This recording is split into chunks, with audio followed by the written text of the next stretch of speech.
আর্জিকর আন্দোলনের পরবর্তী রূপরেখা সুপ্রিম কোর্টের শুনানির পর ঠিক হবে, এমনটাই জানিয়েছেন আর্জিকরের আন্দোলনের জুনিয়র চিকিৎসক অনিকেত মাহাতো। তবে সিবিআই এর তদন্ত নিয়ে প্রশ্ন থেকে যাচ্ছে বলেই মন্তব্য করেছেন অনিকেত মাহাতো। তার কথায়, চিকিৎসক সহ গোটা সমাজের মানুষরা চান আর্জিকরে তরুণী চিকিৎসককে ধর্ষণ খুনের ঘটনার আসল দোষী ধরা পড়ুক। পাশাপাশি সঞ্জয় রায় ছাড়া যদি কেউ এই ঘটনায় জড়িত থাকে তাহলে তার নাম প্রকাশ্যে আসুক। আর্জিকরে মহিলা চিকিৎসককে ধর্ষণের ঘটনায় বিচারহীন ৫ মাস একের পর এক চাঞ্চল্যকর তথ্য ফাঁস এবং সিবিআই এর তদন্তের ভূমিকা নিয়ে প্রশ্ন তুলে শিলিগুড়িতে আয়োজিত হয়েছে একটি নাগরিক কনভেনশনে উপস্থিত ছিলেন ওয়েস্ট বেঙ্গল জুনিয়র ডাক্তার ফোরামের প্রতিনিধি অনিকেত মাহাতো এবং আশফাকুল্লাহ নাইয়া। সাম্প্রতিককালে ফরেনসিকের যে রিপোর্ট, সিএসএফএল এর যে রিপোর্ট, সেই রিপোর্টে তো পরিষ্কারভাবে এক্সট্রা ডিএনএ এর প্রেজেন্স আছে। তাহলে একজন সঞ্জয় রায়ের ডিএনএ ছাড়াও সেখানে আদার ডিএনএ মজুদ আছে।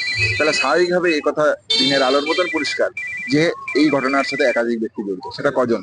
তাহলে দেশের সর্বোচ্চ তদন্তকারী সংস্থা সিবিআই তদন্ত করছে, দেশের সর্বোচ্চ কোর্ট সেটা মনিটর করছে, অথচ এই ঘটনায় রেপ এবং মার্ডারের মতন ঘটনাতে প্রকাশ্য দিবালোকে বাকি ক্রিমিনালরা ঘুরে বেড়াচ্ছে। তাহলে এই কেমন বিচার? তাহলে বিচার যদি হতেই হয় তাহলে এই যাবতীয় যে প্রশ্ন চিহ্নগুলো উঠেছে, এই প্রশ্নগুলোর সমাধান হওয়া জরুরি। যতক্ষণ এই প্রশ্নের সমাধান হচ্ছে ততক্ষণ অব্দি আন্দোলন চলবে।